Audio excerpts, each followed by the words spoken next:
Now, I know that there's going to be a segment of people for which, no matter what we put out, this issue will not be put to rest. But I'm speaking to the vast majority of the American people, as well as to the press.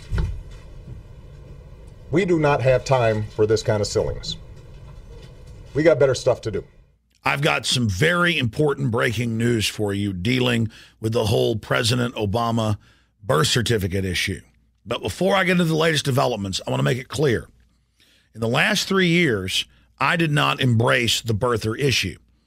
I'm somebody that questions government. Look at Nixon lying to us. Look at Clinton lying about Monica Lewinsky and then cruise missiling a African aspirin factory as a political diversion. Look at George W. Bush premeditatedly lying about WMDs in Iraq and being caught.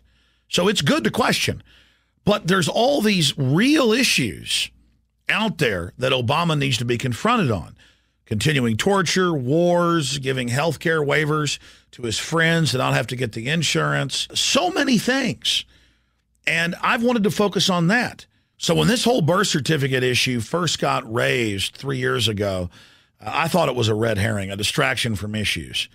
But then a year or so later, when they released this government receipt of a birth certificate and told everybody that this was the original and that nothing else existed, and you were a crazy conspiracy theorist if you believe that a long form existed. Looney Tunes, and this craziness has spread to Capitol Hill for real now. Everybody's getting on the zoo bus when it comes to this question. Nutty questions about the president's birth certificate are being fueled by conservative talk show hosts like Rushbo himself and, of course, some others like Lou Dobbs. Yeah. I'm showing you his birth certificate. It's on the screen now. Take a close look.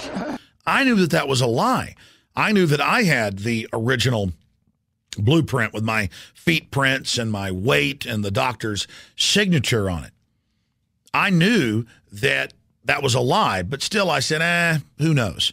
Then the White House spent over $2 million fighting lawsuits that were trying to get his long-form birth certificate released. Then the governor-elect, Abercrombie, of Hawaii, said in January as he was going into office that he would get the original birth certificate and release it. Then he told some of the newspapers there in Hawaii that he'd looked for it and couldn't find it.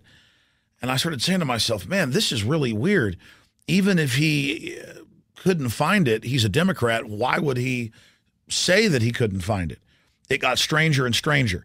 Then about a month before this book was set to come out, Where's the Birth Certificate by Dr. Jerome R. Corsi, Obama out of the blue comes out and gives a press conference and laughs about it and says, here is my original birth certificate.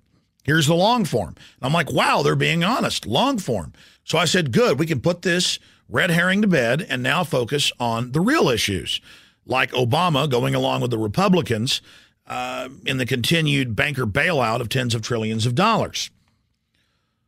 But then our phone started ringing, and we saw major Photoshop blogs that weren't even political looking at this and pointing out that when you put it in Illustrator, you could break it into layers. And that's normal, except that normally it only shows 2 layers. There were a whole bunch of different layers, and different areas were more pixelated and were lower res than other areas, showing clearly that it had been altered and Photoshopped. Then I began to notice that this was a typewriter, but if you blew up letters printed by the typewriter, stamped by the typewriter, that they were exact copies of each other, which is impossible. A typewriter is a key striking the ink ribbon, and depending on how hard you hit it or how it strikes the paper, each one is different, like a fingerprint or a snowflake. Then I noticed that in the same type, there were different letters from a different font. You've got the code number out of sequence and out of date. It was as if this had been forged on purpose to make this the issue. And I pointed that out in our YouTube video that's gotten over 600,000 views on the subject, that this is a shoddy fraud. It's well known that they have federal agencies like the CIA and others that are masters at making near perfect forgery. So why was this so shoddy? And why would Obama counter Donald Trump going around talking about the birth certificate issue and Dr. Corsi's book that was about to come out if it was a fraud, if it was a joke, if it didn't matter?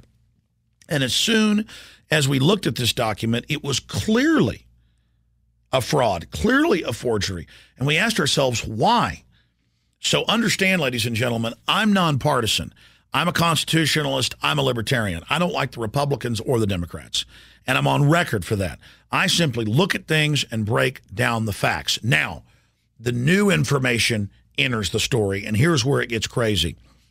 Today, Esquire, a known attack dog and political partisans of the Democratic Party, came out and savaged WorldNet Daily published book by Dr. Corsi, Where's the Birth Certificate, and put out this huge hoax saying that it was being recalled 200,000 copies, that Joseph Farah, the owner of WorldNet Daily, had chewed out Jerome Corsi, and that he was offering for people to get their money back and for publishers to send it in.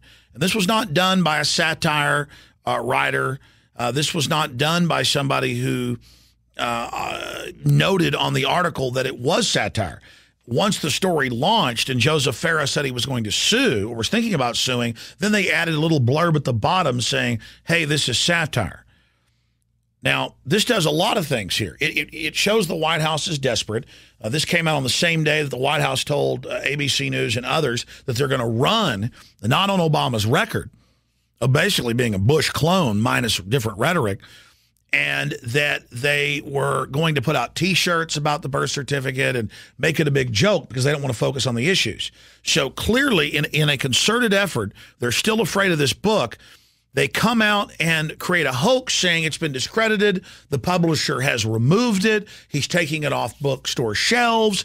You can get your money back, trying to create a grassroots buzz for people to try to get their money back. I mean, this is economic espionage. This is an extremely dirty trick. And if the White House has already discredited all this, and this is their new campaign slogan, why then would they engage in this type of just unbelievably dirty trick? And it's because they are scared. Well, it now turns out that Dr. Jerome Corsi is going to be coming out in the next few days, including on my radio show this Friday, and breaking down their forensic experts that have proven that basically this is a composite of multiple real Hawaiian birth certificates from 1961.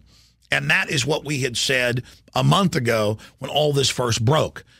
Again, at first on air, I was like, well, okay, looks like it's real. We'll have to check it. But there you go. Let's move on to real issues.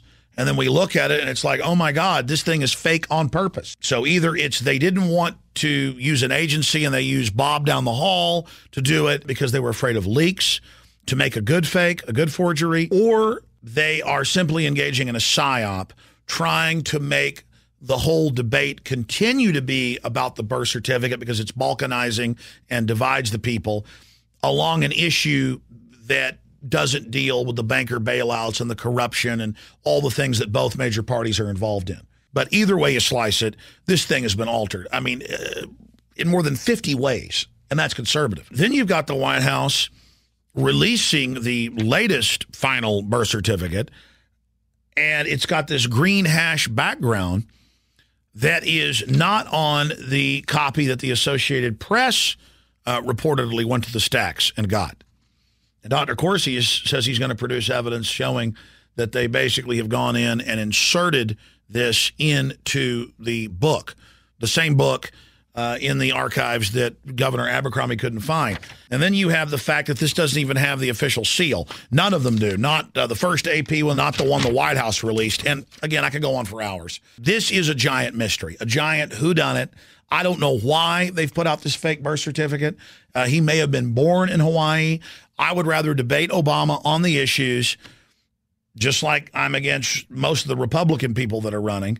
Ladies and gentlemen, it's up to all of us to figure out exactly what's happening. But the norm for presidents in these corrupt administrations is to lie to us. And we have Obama come out and tell us that this is his birth certificate when they told us 2.5 years ago that the last copy was the official birth certificate and nothing else existed. We've been lied to so much by government that we would be idiots to just believe what they told us because they told us. It is common sense to question these people. And I wish we could end this issue, but it's only getting deeper. And maybe that's what they want. Tell us what you think. The only people who don't want to disclose the truth are people with something to hide. Visit Infowars.com and PrisonPlanet.com.